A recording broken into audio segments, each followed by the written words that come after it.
शुरुआत करते हैं आज की सबसे बड़ी सियासी खबर से, और ये खबर गांधी परिवार से जुड़ी हुई है। प्रियंका गांधी वाड्रा ने एक नारा दिया है, लड़की हूं लड़ सकती हूं। नारा काफी पुराना है, उन्होंने ये लखनऊ में दिया था। और आज प्रियंका को लेकर बड़ी खबर यह है कि वो वायनाड से चुनाव लड़ने जा रही हैं। प्रियंका गांधी वाड्रा पहली बार चुनाव लड़ेंगी। गांधी परिवार से 3 बड़े अपडेट क्या क्या हैं, देखिए। पहला अपडेट यह है कि वायनाड से प्रियंका चुनाव लड़ेंगी। दूसरा अपडेट यह है कि राहुल गांधी ने वायनाड सीट छोड़ने का ऐलान किया है। और तीसरा अपडेट यह है कि राहुल रायबरेली से सांसद बने रहेंगे। इस बार वो 2 सीटों से सांसद बने थे, वायनाड से और रायबरेली से, और तभी से ये कयास लगाए जा रहे थे कि राहुल को एक सीट छोड़नी है तो वो कौन सी सीट छोड़ेंगे। अब यह तय हो गया है कि वो वायनाड सीट छोड़ेंगे। इस बात की संभावना हालांकि पहले से ही जताई जा रही थी कि राहुल वायनाड छोड़ सकते हैं और रायबरेली सीट अपने पास रख सकते हैं। लेकिन बड़ी बात यह है कि प्रियंका पहली बार चुनाव मैदान में एक प्रत्याशी के तौर पर उतर रही हैं। इससे पहले उन्होंने अमेठी में KL शर्मा के लिए खूब प्रचार किया था और इस प्रचार की बदौलत बीजेपी की उम्मीदवार और तत्कालीन केंद्रीय मंत्री स्मृति ईरानी को हरा दिया था। राहुल गांधी, प्रियंका गांधी वाड्रा और कांग्रेस अध्यक्ष मल्लिकार्जुन खड़गे ने खुद मीडिया के सामने आकर के ये ऐलान किया। उन्होंने वायनाड को लेकर के भी ये खास ऐलान किया। प्रियंका जी उन्होंने ये स्लोगन दिया है, यूपी में जब ये हाथरस का ये हादसा हुआ था तो उस वक्त उन्होंने कहा था, मैं लड़की हूँ लड़ सकती हूँ। तो वो लड़की लड़ सकती है वहाँ से, और हमारे पार्टी की तरफ से मैं उनको धन्यवाद देता हूँ। पिछले 5 सालों में मैं वायनाड का MP था और वायनाड के सब लोगों ने, हर पार्टी के लोगों ने प्यार दिया, तो उसके लिए मैं दिल से धन्यवाद करता हूं और पूरी ज़िंदगी उसको याद रखूंगा। बहुत खुश हूँ मैं। I am very happy to be able to represent Wayanad and all I'll say is that I won't let them feel his absence. As he said, he'll come many times with me, but I will work as hard and I will try my best to make everybody happy and to be a good representative. और रायबरेली के साथ तो मेरा बहुत ही पुराना रिश्ता भी है और 20 सालों से मैंने काम किया है दोनों रायबरेली और अमेठी में, तो वो रिश्ता तो कहीं मतलब किसी भी तरह से टूट नहीं सकता। उसको कायम रखने के लिए हम दोनों हैं और भैया की मैं मदद रायबरेली में भी करूंगी, और जैसे इन्होंने कहा हम दोनों रायबरेली में भी हम दोनों मौजूद होंगे और वायनाड में। सूत्रों के मुताबिक राहुल गांधी लोकसभा में नेता विपक्ष का पद भी संभालेंगे। प्रियंका जी उन्होंने ये स्लोगन दिया है, यूपी में जब ये हाथरस का ये हादसा हुआ था तो उस वक्त उन्होंने कहा था, मैं लड़की हूँ लड़ सकती हूँ। तो वो लड़की लड़ सकती है वहाँ से, और हमारे पार्टी की तरफ से मैं उनको धन्यवाद देता हूँ। चलिए, ये खबर आज की सबसे बड़ी सियासी हलचल थी। अब अगली खबर का रुख करते हैं। देखिए, आज बकरीद है और आज के दिन भी भाईजान के सपने में बुलडोजर चल रहा है। ये तो आप भी जानते होंगे कि देश में कहीं भी किसी भी राज्य में मुसलमानों की बात होती है तो हैदराबाद के सांसद बैरिस्टर असदुद्दीन ओवैसी की प्रतिक्रिया जरूर आती है। उनका बयान मध्य प्रदेश के मंडला की घटना पर आया है। दरअसल मंडला जिले में 11 मुस्लिम परिवारों के अवैध घरों को बुलडोजर से जमींदोज कर दिया गया। जिन घरों पर बुलडोजर चलाया गया उनके मालिकों पर गौ तस्करी और गौकशी में शामिल होने का आरोप है। उनके घरों की तलाशी में फ्रिज से गौवंश मिला था, गौवंश का मांस मिला था। बकरीद से पहले उनके घरों पर बुलडोजर चला तो असदुद्दीन ओवैसी ने सवाल उठाने का मौका नहीं छोड़ा। उन्होंने मंडला की घटना को 2015 में अखलाक से जोड़ दिया। ओवैसी ने बिना जांच पड़ताल के उन आरोपियों को अपनी तरफ से क्लीन चिट भी दे दी और मध्य प्रदेश सरकार के एक्शन पर सवाल खड़ा कर दिया। जी न्यूज की टीम ने मंडला के भैंसवाही गांव पर ग्राउंड पर जाकर के पड़ताल की तो चौंकाने वाला खुलासा हुआ है। देखिए,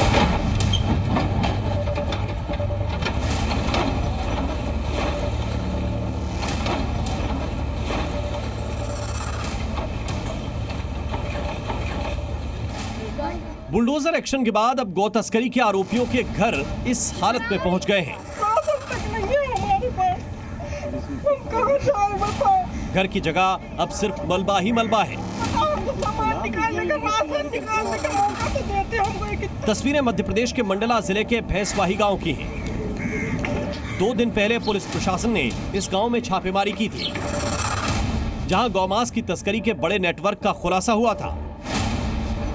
भैंसवाही गांव के ईदगाह मोहल्ले में पुलिस की जांच में 150 गायों को बरामद किया गया था। बड़ी मात्रा में गौमांस और हड्डियां भी बरामद हुई थी। पुलिस को 11 घरों में फ्रिज से गौवंश का मांस भी मिला था, जिसके बाद 11 लोगों पर पुलिस ने एफआईआर दर्ज की। जांच में पुलिस और प्रशासन ने पाया कि आरोपियों का घर भी अवैध था, जिसके बाद उनके घरों पर बुलडोजर एक्शन हुआ।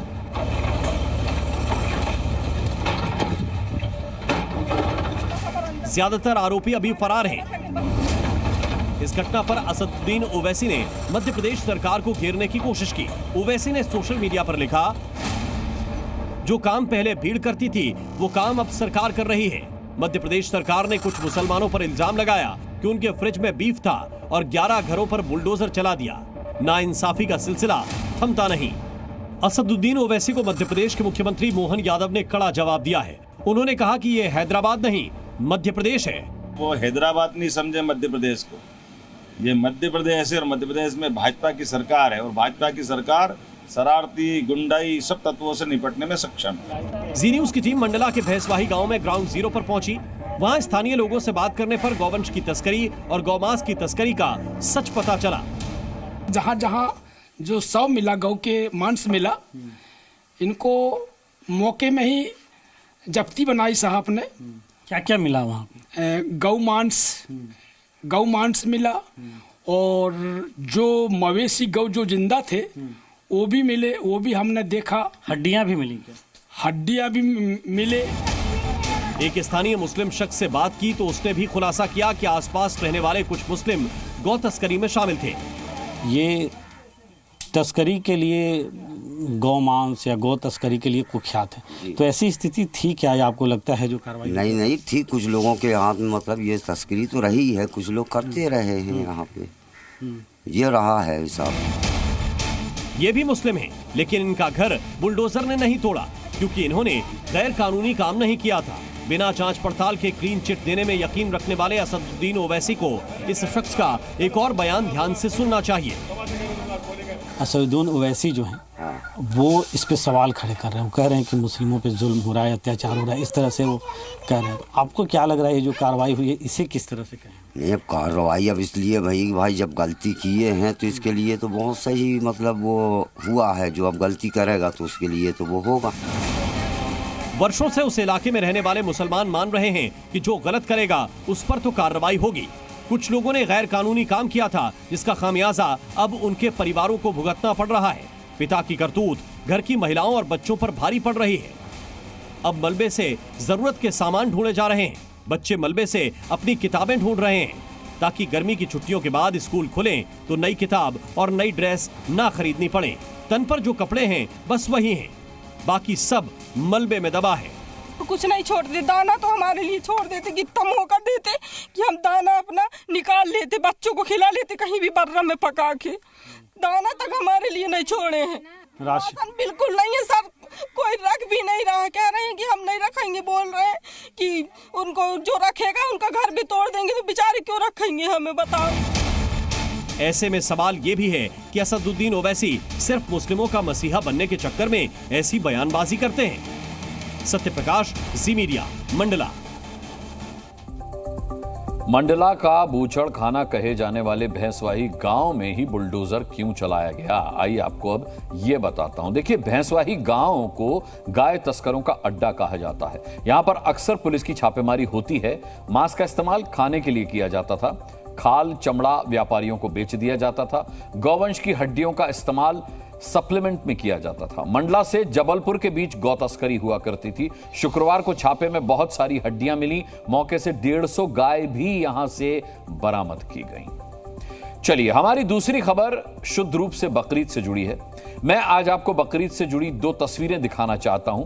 पहली तस्वीर उत्तर प्रदेश की है और दूसरी तस्वीर पश्चिम बंगाल की है। यूपी की तस्वीर में आप देख सकते हैं कि नमाज ईदगाह या किसी मैदान में हो रहा है, लेकिन सड़कों पर नहीं हो रहा है। इसके उलट पश्चिम बंगाल की राजधानी कोलकाता में नजारा कुछ अलग ही है। कोलकाता के रेड रोड पर ईस्टर्न कमांड का दफ्तर है, जहां 26 जनवरी की परेड आयोजित होती है। वहां पूरी सड़क को घेर कर नमाज अदा की जा रही है। दूर दूर तक, जहां तक आपकी नजर जाएगी, पूरा रास्ता ब्लॉक है। कोई गाड़ी नहीं गुजर सकती, कोई आदमी बीच सड़क से निकल नहीं सकता। पश्चिम बंगाल और उत्तर प्रदेश में फर्क साफ है। वैसे आपको बता दें कि कोलकाता का यह वीडियो सोशल मीडिया पर वायरल है और जी न्यूज इसकी पुष्टि नहीं करता।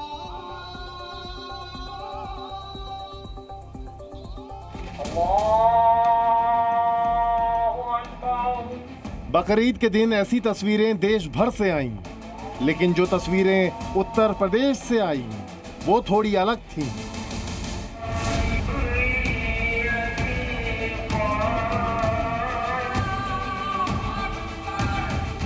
जिन सड़कों पर कभी नमाज अदा की जाती थी, बकरीद के दिन जो सड़कें नमाजियों की वजह से ब्लॉक रहती थीं, वहां सख्त पहरा था। सड़कें खाली थीं, जगह जगह बैरिकेड्स लगे हुए थे और ड्रोन से भी संवेदनशील इलाकों में नजर रखी जा रही थी। ये तस्वीरें मेरठ की हैं। सड़क पर पुलिस का कड़ा पहरा था। कुछ लोग नमाज पढ़ने एक गली की ओर बढ़ रहे थे। ये गली ईदगाह की ओर जाती है, जहां मुसलमानों ने नमाज पढ़ी। पुलिस वाले ड्रोन के जरिए निगरानी कर रहे थे कि बकरीद को लेकर जो आदेश उत्तर प्रदेश के मुख्यमंत्री योगी आदित्यनाथ ने दिया था वो फॉलो हो रहा है या नहीं। वैसे मेरठ में पहली बार ऐसा हुआ जब सड़क पर ईद की नमाज अदा नहीं हुई। ये लखनऊ की टीले वाली मस्जिद है। यहाँ भी सड़कों पर नमाज नहीं पढ़ी जा रही है। ऐसा कम देखने को मिलता है कि मुस्लिम बहुल इलाकों में सड़कों पर मुसलमानों से ज्यादा पुलिस दिखे। डीसीपी और एसीपी समेत पुलिस विभाग के तमाम आला अफसर खुद सड़कों पर गश्त दे रहे थे। हर जगह पुलिस की व्यवस्था है और कहीं भी रोड पर नमाज नहीं हो रहा। जैसा आप देख रहे हैं, यहाँ बिल्कुल अंदर सारे लोग अंदर बैठे हुए, नमाज समाप्त भी हो गई है। ये अमरोहा की तस्वीर है। यहाँ भी नमाज ईदगाह में पढ़ी गई। सड़कें खाली थीं, लोगों को आने जाने में परेशानी नहीं हुई।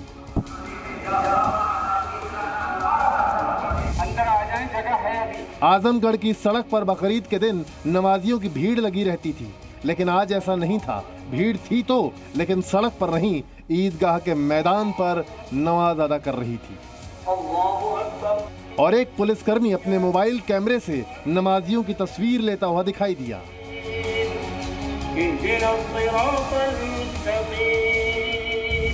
संभल, कानपुर, नोएडा, यूपी के हर शहर की तस्वीर एक जैसी थी। नमाज या तो ईदगाह में या फिर मस्जिद में हो रही थी और आसपास की सड़कों पर पुलिस का जमावड़ा था। ब्यूरो रिपोर्ट, जी मीडिया। ईद के मौके पर बाबा का बुलडोजर अकबरपुर में आज थमा हुआ था, लेकिन अभी पिक्चर बाकी है। यूपी के मुख्यमंत्री योगी आदित्यनाथ ने तय किया है कि अब प्रदेश में अतिक्रमण के जरिए जिन नदियों को नालों में तब्दील कर दिया गया था, एक एक करके योगी का बुलडोजर इस अतिक्रमण को हटाएगा और फिर यहां से नदियों को स्वच्छ बनाया जाएगा। योगी के बुलडोजर का टारगेट साफ है, जब तक अतिक्रमण रुकेगा नहीं, बुलडोजर भी यूं ही चलेगा।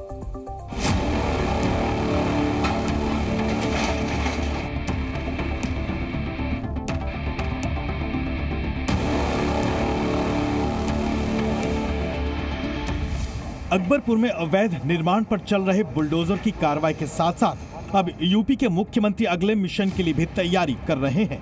आपको बता दें कि अकबरपुर में बहने वाली कुकरेल नदी नाले के रूप में तब्दील हो चुकी थी। यूपी के मुख्यमंत्री योगी आदित्यनाथ की खास चिंता ये थी कि क्या अब राज्य में इसी तरह अतिक्रमण सभी शहरों से गुजरने वाली नदियों को नाले में बदल देंगी। योगी सरकार ने तय किया कि बुलडोजर अभियान नदी को पुनर्जीवित किया जाएगा, यानी बुलडोजर बाबा का बुलडोजर रुकेगा नहीं, बल्कि आगे अन्य शहरों में भी नदियों के अतिक्रमण को मुक्त कराने की योजना है। चाहे वो 80 नदी हो, चाहे सरयू के घाट हों, चाहे गंगा नदी हो या जो हमारा कुंभ होने वाला है, उससे पहले प्रयागराज की तरफ की नदियों के तटों का वो हो। मैं समझता हूँ कि अतिक्रमण हटाने का प्रयत्न सरकार जरूर करेगी। आपको बता दें कि कुकुरैल नदी को जीवित नदी कहा जाता है, यानी इसका एक धार्मिक महत्व भी है। लेकिन 1971 के बाद यहाँ तेजी से अतिक्रमण हुआ, इसलिए अब योगी सरकार की नजर मुरादाबाद में रामगंगा नदी के किनारे अतिक्रमण से लेकर वाराणसी और सहारनपुर जिलों से गुजरने वाली नदियों पर भी है। वाराणसी में वरुणा नदी के किनारे अतिक्रमण की खबरें आई तो इसका भी एक्शन प्लान तैयार हो रहा है।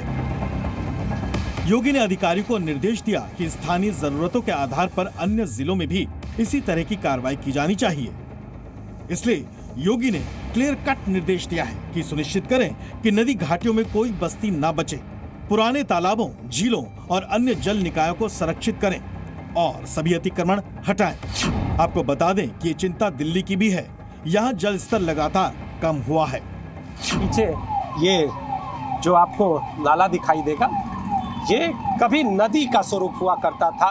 1971 के बाद यहाँ अवैध कब्जे शुरू हुए और इन अवैध कब्जों को अब वर्तमान सरकार कहीं न कहीं अभियान चलाकर हटाती हुई नजर आ रही है और ये अभियान इस पूरे अकबर नगर क्षेत्र में जारी है और तब तक जारी रहेगा जब तक कुकरैल आजाद नहीं हो जाती।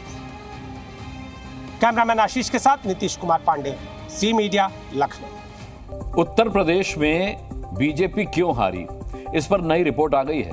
बीजेपी की मंडल स्तरीय रिपोर्ट में हार की 10 बड़ी वजह बताई गई हैं। वो 10 वजह क्या रही जिससे बीजेपी यूपी में 62 से 33 सीटों पर आ गई, देखिए हमारी ये एक्सक्लूसिव रिपोर्ट। हमारे योगी जी तो अच्छों की गर्मी उतारने में एक्सपर्ट है। मोदी की गारंटी पर इस देश को विश्वास है।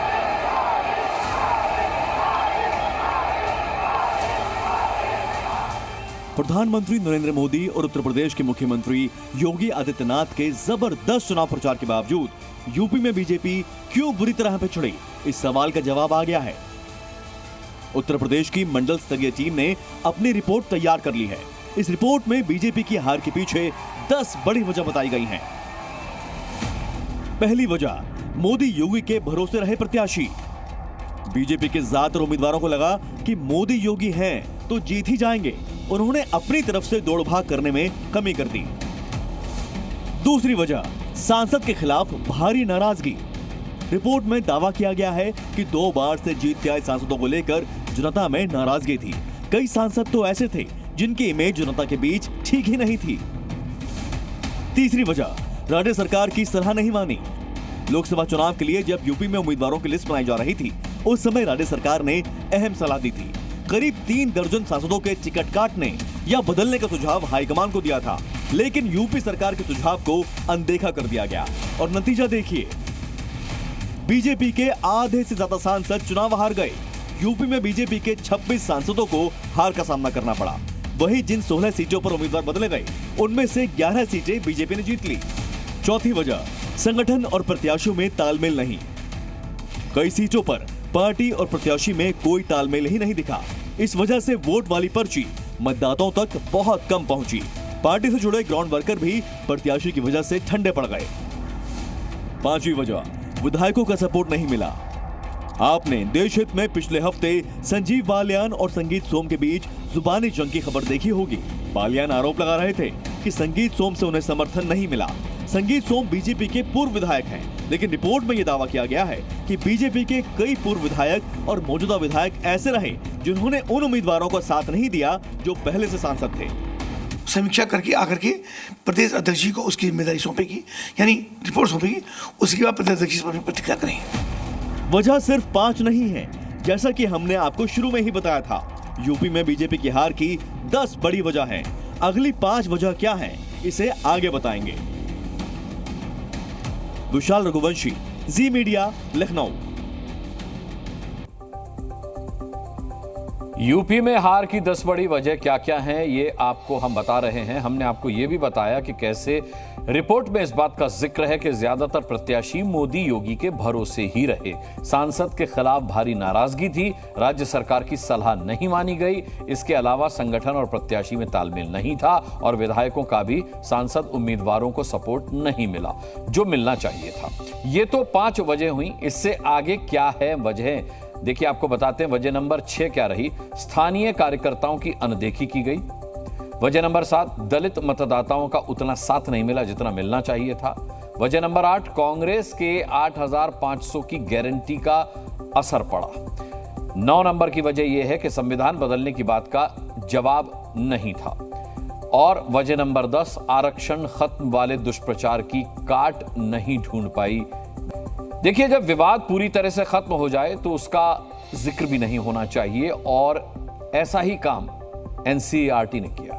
एनसीईआरटी ने बाबरी विध्वंस और रथ यात्रा को लेकर के अपने सिलेबस में बड़ा बदलाव किया है। किताबों से बाबरी मस्जिद, रथ यात्रा, कार सेवा और विध्वंस के बाद की हिंसा की जानकारी को हटा दिया गया है। विपक्ष को इस कदम में राजनीति दिख रही है तो एनसीईआरटी ने सफाई दी है कि दंगों के बारे में आखिर क्यों पढ़ाना।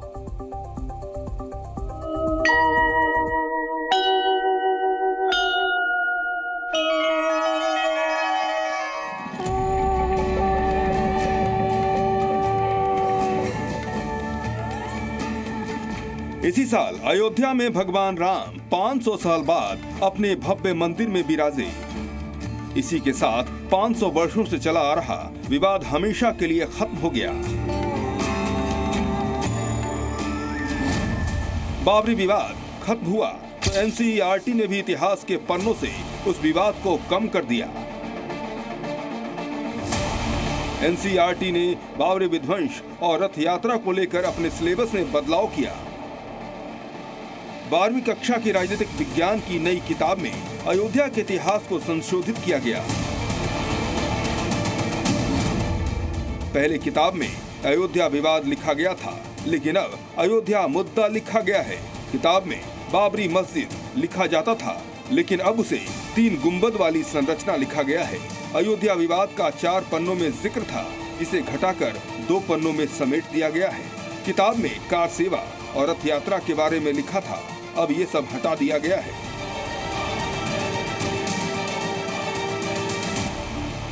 एनसीईआरटी के सिलेबस में बदलाव को विपक्ष ने कटघरे में खड़ा किया। कांग्रेस महासचिव जयराम रमेश ने इस कदम को आरएसएस का फैसला बताया। उन्होंने सोशल मीडिया पर लिखा, एनसीईआरटी अब पेशेवर संस्था नहीं रही। 2014 से आरएसएस से जुड़ी संस्था के रूप में काम कर रही है। एनसीईआरटी राजनीतिक पर्चे छापना या दुष्प्रचार एनसीईआरटी का काम नहीं। आरजेडी को लगता है कि छात्रों को विवाद पढ़ाना संविधान के मुताबिक है। शिक्षा व्यवस्था इससे निर्धारित होनी चाहिए। अब तो प्रियम्बल का उल्लंघन कर रहे हैं। कल भी मैंने कहा और आज मैं दोहरा रहा हूँ कि ये जो तर्क दे रहे हैं, पता नहीं कैसे लोगों को बिठा रखा है, जो तर्क दे रहे हैं कि ये पढ़ाने से घृणा, होलोकॉस्ट न पढ़ाया जाए, पार्टीशन न पढ़ाया जाए। सिलेबस में बाबरी और कार सेवा को हटाने को लेकर एनसीईआरटी की ओर से सफाई आई है। एनसीईआरटी डायरेक्टर दिनेश प्रसाद सकलानी ने कहा है कि हमें स्कूल पाठ्यक्रमों में दंगों के बारे में क्यों पढ़ाना चाहिए। समय के साथ पाठ्यक्रम में बदलाव होना चाहिए। हम छात्रों को सकारात्मक नागरिक बनाना चाहते हैं, न कि हिंसक और अवसादग्रस्त व्यक्ति। अयोध्या के साधु संतों ने भी एनसीईआरटी के कदम का स्वागत किया है। जो बाबरनामा था उसको हटाकर अब उसको 3 गुम्बद के नाम से जाना जाएगा और अब कोई उसमें हिंसक चीजें नहीं पढ़ाई जाएंगी, तो ये अच्छी पहल है। जो कुछ भी कर रहे हैं वो जो सही है और यथार्थ है। उस यथार्थ को नकार करके कुछ नहीं कहा जा सकता और जो यथार्थ है उसी को लेकर और उसी के संदर्भ में यह पुस्तक प्रमाणित होगी। वक्त के साथ बदलाव जरूरी है। जब बाबरी विवाद भी खत्म हो गया तो उस विवाद का जिक्र क्यों करना चाहिए? शायद इसी सोच के साथ एनसीईआरटी ने अयोध्या को लेकर सिलेबस में बदलाव किया है। ब्यूरो रिपोर्ट, जी मीडिया। सीतामढ़ी के जेडीयू सांसद देवेश चंद ठाकुर ने यादव और मुसलमानों के खिलाफ बयान दिया है। उन्होंने कहा कि मुसलमानों और यादवों के लिए वो कोई काम नहीं करेंगे। उन्होंने ये भी कहा कि अगर यादव और मुस्लिम काम कराने आएंगे तो उन्हें चाय नाश्ता कराकर वापस भेज देंगे। मेरे यहाँ हर एक मेरे मित्र यादव मित्र का स्वागत है। जो मित्र नहीं है पहले बार भी आना चाहते हैं, उनका स्वागत है। यादवों का और मुसलमानों का आइए, चाय पीजिए, मिठाई खाइए, काम के बारे में मत बोलिए, मैं आपका काम नहीं करूंगा। चलिए आगे बढ़ते हैं। घाटी में आतंकवाद सिर उठाने की कोशिश कर रहा था, लेकिन केंद्र की लगातार हुई अहम बैठकों के बाद उसे जड़ से मिटाने के मिशन पर सुरक्षा बल नए सिरे से जुट गए हैं। आतंकियों को मिट्टी में मिलाने के लिए चलाए जा रहे ऑपरेशन पर खुद सीडीएस अनिल चौहान कश्मीर के दौरे पर हैं। अब की बार आतंकी मारे भी जा रहे हैं और जिंदा भी पकड़े जा रहे हैं, यानी देश के दुश्मनों की दुर्गति होना तय है।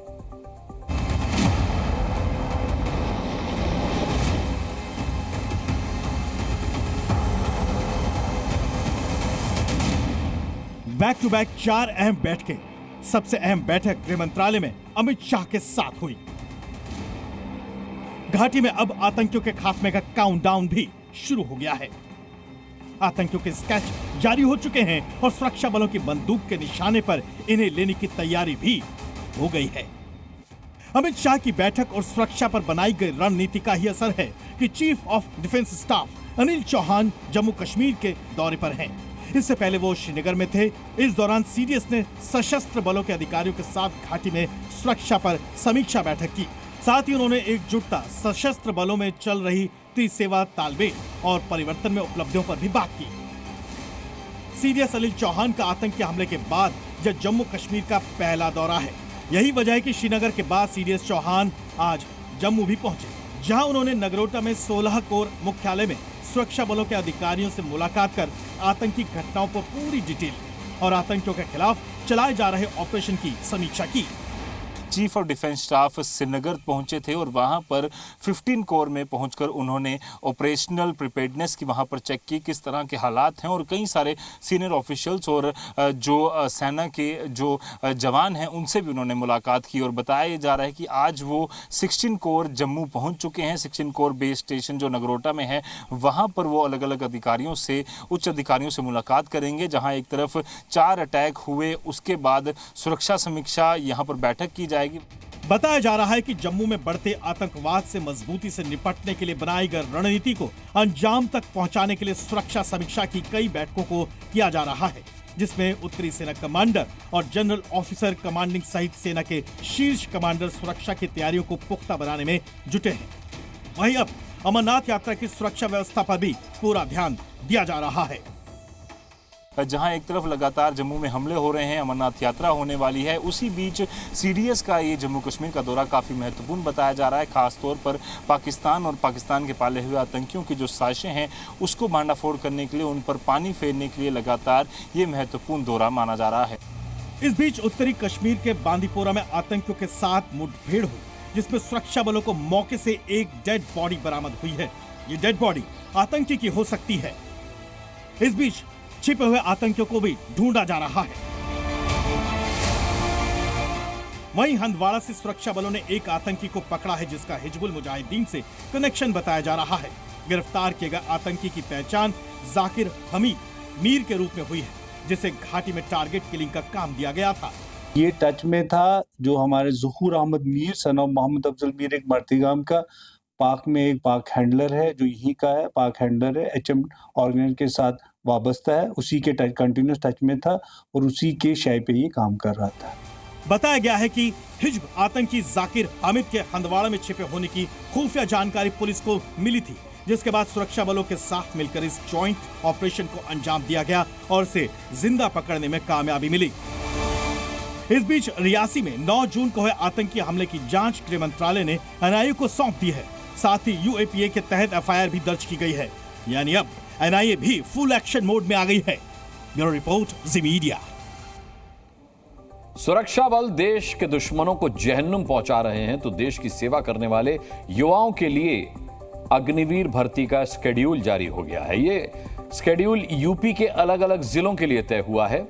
आप ये तारीखें नोट भी कर लीजिए। 24 जून को ट्रेड्समैन की भर्ती के लिए अमेठी, अयोध्या, रायबरेली समेत 13 शहरों की तारीख तय हुई है।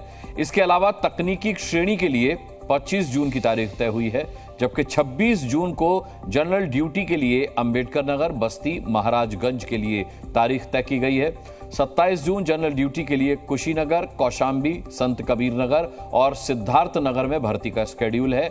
28 जून को सुल्तानपुर और प्रयागराज, 29 जून को प्रतापगढ़ और अमेठी, 30 जून को जनरल ड्यूटी के लिए अयोध्या और रायबरेली का शेड्यूल है। इसके बाद 1 और 2 जुलाई को मेडिकल टेस्ट होगा। चलिए देश हित में अब आपको एक ऐसी खबर दिखाते हैं जिसे देखकर, बल्कि जिसे सुनकर नहीं बल्कि देखकर आपका सीना गर्व से चौड़ा हो जाएगा। भारत में दुनिया का सबसे ऊंचा रेल ब्रिज बन चुका है। यह रेल ब्रिज बना है जम्मू कश्मीर में चिनाब नदी के ऊपर। इस ब्रिज से रेल इंजन की ट्रायल की शुरुआत हो गई है। अभी तक जम्मू से कश्मीर तक रेल नेटवर्क नहीं था। आपको उस ब्रिज की एक्सक्लूसिव रिपोर्ट दिखाएंगे, लेकिन उससे पहले ब्रिज की खासियत आपको बताते हैं। पुल की लंबाई 1.30 किलोमीटर है। चिनाब नदी तल से ब्रिज की ऊंचाई 359 मीटर, एफिल टावर की ऊंचाई 330 मीटर है। अब अंदाजा लगा लीजिए, एफिल टावर से ये 30 मीटर ऊंचा है। 8 की तीव्रता का भूकंप ये ब्रिज झेल सकता है। 220 किलोमीटर प्रति घंटा की रफ्तार से हवा झेल सकता है। वर्ष 2003 में इस परियोजना की शुरुआत हुई थी। 21 साल बाद यह बनकर तैयार हुआ है। पुल से फायदा क्या है, अब आप अगर वो जानना चाहते हैं तो बता देता हूं। कश्मीर से दिल्ली और कन्याकुमारी तक रेल नेटवर्क इससे स्थापित हो जाएगा। यह ब्रिज जितना खूबसूरत है उतना ही शानदार उसकी लोकेशन भी है। चलिए अब आपको ले चलते हैं चिनाब रेल ब्रिज के सफर पर।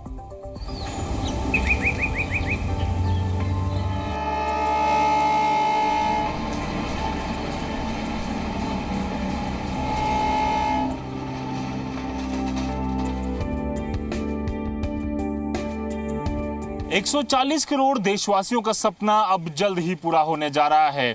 वो घड़ी अब कुछ ही दिन दूर है जब कश्मीर से लेकर कन्याकुमारी तक ट्रेन चलने का सपना पूरा होने जा रहा है और उसको लेकर एक कदम और भारतीय रेलवे जो है वो आगे बढ़ चुका है। उधमपुर श्रीनगर बारामूला रेल लिंक पर सबसे महत्वपूर्ण जो कड़ी है चिनाब रेल ब्रिज की, वो कंप्लीट होने के बाद इसके सक्सेसफुल इंजन ट्रायल जो हैं वो अब शुरू हो चुके हैं। इस समय जी मीडिया की टीम उसी चिनाब ब्रिज पर पहुंची है जहां पर हम और आप मिलकर साक्षी बनेंगे उस ऐतिहासिक पल का जिसका इंतजार कई सालों से सभी कर रहे थे।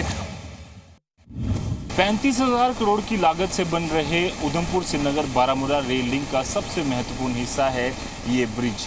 ये ब्रिज 14,000 करोड़ की लागत से बना है और इसकी हाइट की बात करें तो 359 मीटर है, जो कि 1178 फीट बनता है और अपने आप में 30 मीटर ज़्यादा है आईफल टावर से, जिसे कि काफ़ी ज़्यादा माना जाता है। और उसके अलावा आपको बता दें कि इस आर्च को बनाने में सबसे ज़्यादा इंजीनियर्स की मेहनत लगी है। बताया जाता है कि 300 से ज़्यादा इंजीनियर्स सिर्फ और सिर्फ इस पुल को बनाने में लगे थे, जिन्होंने की कई सालों की मेहनत के बाद इस पुल को तैयार किया। और ये जो आर्च देख रहे हैं, जो मेरे कैमरे से आपको दिखा रहे हैं, इस आर्च को करीबन 467 मीटर दोनों पॉइंट से इसकी जो लंबाई है। और इसके अलावा आपको बता दें कि पूरा जो ब्रिज है 1 किलोमीटर का है, जिस पर कि अब ट्रायल रन किया गया पहला इंजन का। और उसके बाद अब बताया जा रहा है कि 29 या 30 तारीख से के आसपास यहाँ पर पूरी ट्रेन दौड़ सकती है।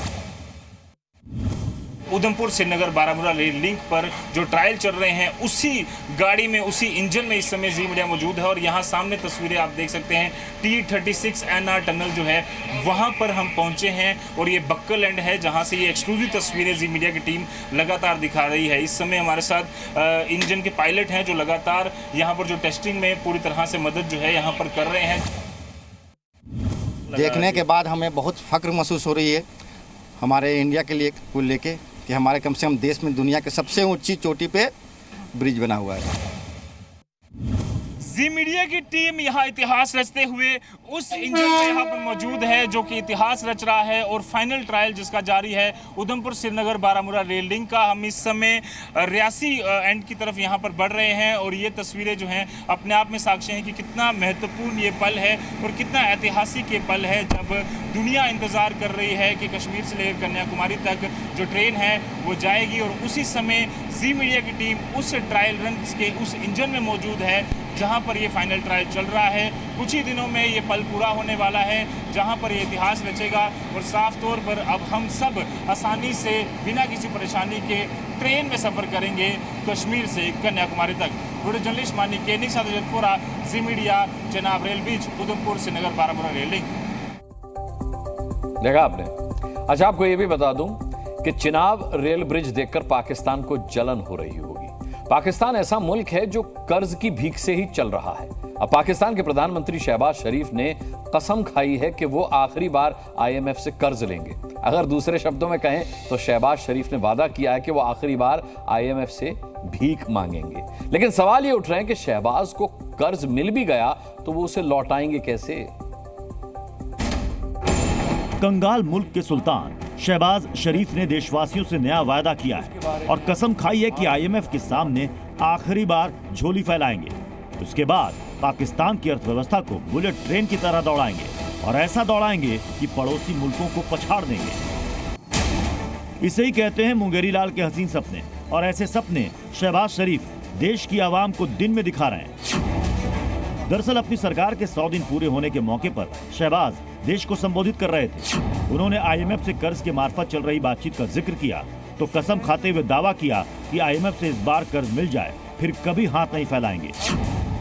पाकिस्तान और IMF के बीच 6 से 8 बिलियन डॉलर के कर्ज को लेकर बातचीत चल रही है, जबकि पहले से पाकिस्तान की देनदारियां बहुत ज्यादा है। फिर भी शहबाज शरीफ ने आवाम से वादा तो कर ही दिया। जैसे PM बनने से पहले शहबाज छाती पीट कर सस्ता आटा देने का वादा किया करते थे, लेकिन सच तो यही है कि नए कर्ज की आफत टूटेगी तो आवाम पर ही टूटेगी। आम तो पहले से ही परेशान है। IMF ने नए कर्ज देने से पहले जो शर्त रखी है, अगर उन्हें पाकिस्तान मान लेता है तो करीब 5.25 लाख रुपए महीने तनख्वाह पाने वालों से शरीफ सरकार 45% तक टैक्स वसूलेगी। ऐसी स्थिति में शहबाज आखिरी बार भीख का दावा करके बेचारे पाकिस्तानियों को नई मुसीबत में धकेलने की तैयारी कर रहे हैं। महंगाई से निजात दिलाने का दावा करने वाले शहबाज शरीफ के 100 दिनों के कार्यकाल में ही पाकिस्तान में टमाटर के दाम 250 रुपए प्रति किलो तक पहुंच गए हैं, जिससे जनता त्राहिमाम कर रही है। पाकिस्तान में खाने पीने की चीजों के दाम रॉकेट बने हुए हैं, जिससे आम पाकिस्तान भूखे मरने को मजबूर है। पाकिस्तान में इस समय आटा 800 रुपए प्रति किलो मिल रहा है। दूध के दाम 220 रुपए प्रति लीटर तक पहुंच चुके हैं। सब्जियों की कीमतें भी आसमान छू रही हैं। पाकिस्तान में धनिया 150 रुपए प्रति किलो बिक रहा है। हरी मिर्च भी 200 रुपए प्रति किलो मिल रही है। टमाटर 200 से 250 रुपए किलो मिल रहा है, जबकि नींबू की कीमत तो 1000 रुपए के आसपास चल रही है। प्याज की कीमत 150 रुपए किलो के आसपास है। पाकिस्तान में बढ़ती महंगाई और बेरोजगारी की वजह से क्राइम में भी इजाफा हो रहा है। कराची में आपराधिक घटनाएं 2 गुने से भी ज्यादा बढ़ चुकी हैं। लूटपाट और हत्या के केस ज्यादा होने लगे हैं। ब्यूरो रिपोर्ट, जी मीडिया। आज राष्ट्रीय सुरक्षा सलाहकार अजीत डोवल और अमेरिका के NSA जैक सुवेलन के बीच दिल्ली में मुलाकात हुई। इसके बाद अमेरिकी NSA प्रधानमंत्री से मिले। दरअसल नई सरकार बनने के बाद ये अमेरिकी NSA का पहला दौरा है। हालांकि मुलाकात में कई मुद्दों पर बात हुई, लेकिन सबसे अहम तेजस टॉक रही, जिस पर दोनों देश आगे बढ़ रहे हैं और अमेरिका भारत को तेजस के जेट इंजन की तकनीक ट्रांसफर करने को राजी है।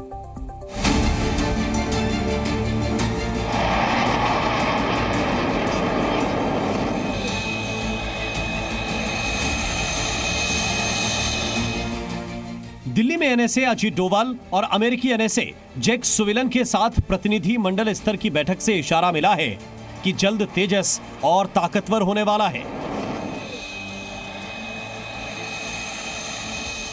इस बैठक में कई मुद्दों पर बात हुई, जिसमें क्षेत्रीय सुरक्षा की स्थिति से लेकर द्विपक्षीय रक्षा संबंध शामिल रहे।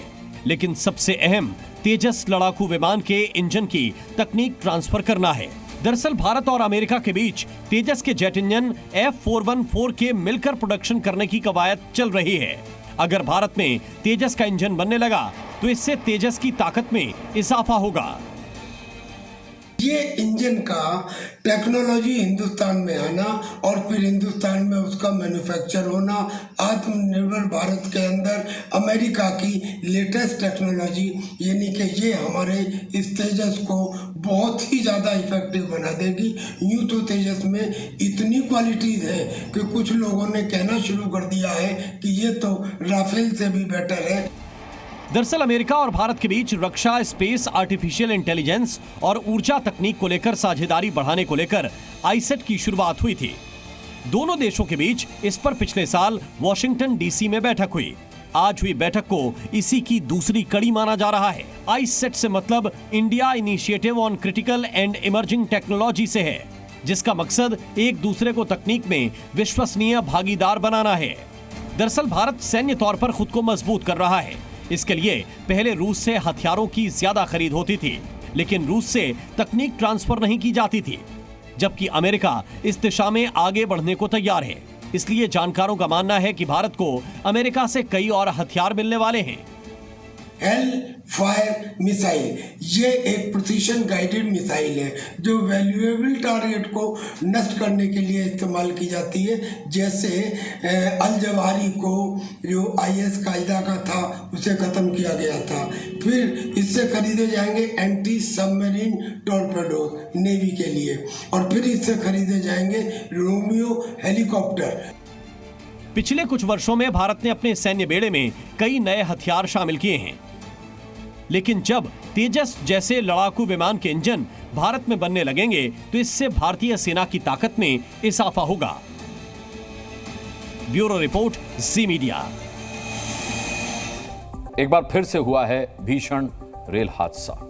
इस बार आमने सामने की भिड़ंत नहीं, बल्कि एक ट्रेन दूसरी ट्रेन के पीछे आ गई थी और दोनों में जोरदार टक्कर हो गई। टक्कर इतनी जोरदार थी कि अब तक 8 लोगों की जान जा चुकी है, कई लोग जख्मी हैं। रेलवे ने मुआवजे का ऐलान किया है। रेल मंत्री मौके पर मौजूद हैं, जबकि सियासी टक्कर भी जारी है। सवाल है कि ऐसी दर्दनाक हादसों के लिए आखिर जिम्मेदार कौन है?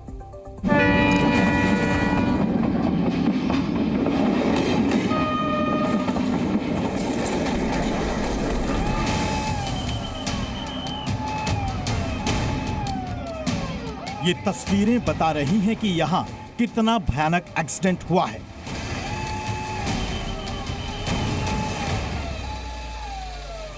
मालगाड़ी का इंजन यात्री ट्रेन से ऐसे भिड़ा कि आगे वाली ट्रेन के परखच्चे ही उड़ गए, डिब्बे हवा में लहरा गए।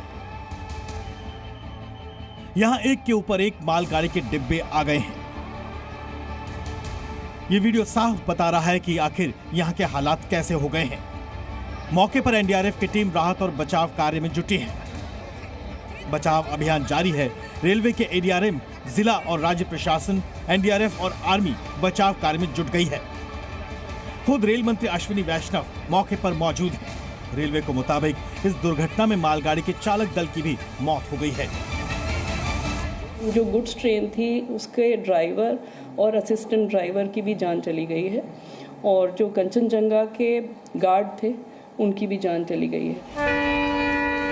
अब आप एनिमेशन के जरिए समझिए कि कैसे इतना भीषण रेल हादसा हुआ। पश्चिम बंगाल में सियालदह जाने वाली कंचनजंगा एक्सप्रेस न्यू जलपाईगुड़ी के पास सुबह एक मालगाड़ी से टकरा गई। कंचनजंगा एक्सप्रेस अगरतला से आ रही थी।